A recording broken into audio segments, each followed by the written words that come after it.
Alors, en attendant cette réunion de jeudi au Nigeria des pays d'Afrique de l'Ouest, à quoi faut-il s'attendre maintenant que l'ultimatum a expiré? Ce qu'il faut dire, Jean-Charles, c'est que la perspective d'une intervention militaire des 12 pays de la CEDEAO suscite bien entendu toujours des inquiétudes, des interrogations, mais ne paraît pas imminente. Parce que le Sénat du Nigeria, poids lourd de la CEDEAO, dont il exerce la présidence, a appelé le président Bola Tinubu à renforcer l'option politique et diplomatique. Et puis l'Algérie, de son côté, qui, il faut le rappeler, est un acteur majeur du Maghreb et du Sahel, qui a 1 000 kilomètres de frontière avec le Nigeria en a 1500, émet des réserves et craint que tout le Sahel ne s'embrase. En tout cas, trois gros poids lourds, Nigeria, Côte d'Ivoire, Sénégal, 15 fois plus puissants militairement que le Niger, le Mali et le Burkina Faso réunis, sont prêts à intervenir militairement si nécessaire.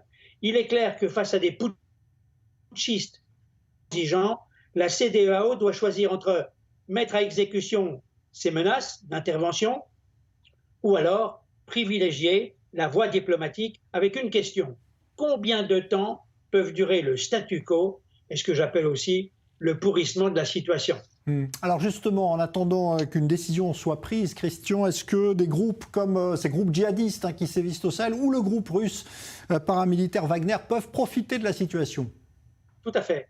Parce qu'à travers la situation en cours au Sahel, il y a un risque de dégradation sécuritaire et humanitaire avec la poussée en effet des djihadistes, État islamique AQMI, Al-Qaïda au Maghreb islamique, et tout comme Wagner s'empareront du désarroi des populations.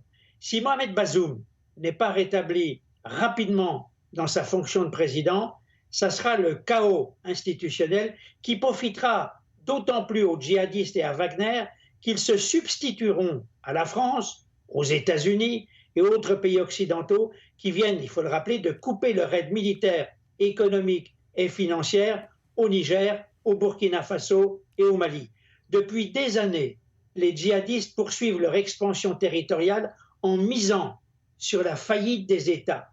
Et l'affrontement annoncé entre djihadistes et Wagner ne va certainement pas améliorer les conditions de vie des peuples du Sahel, sans parler des menaces qui pèseront sur le Tchad, la Mauritanie, la Côte d'Ivoire, le Togo, le Sénégal, le Bénin, et puis les trois pays du Maghreb, Algérie, Maroc, Tunisie.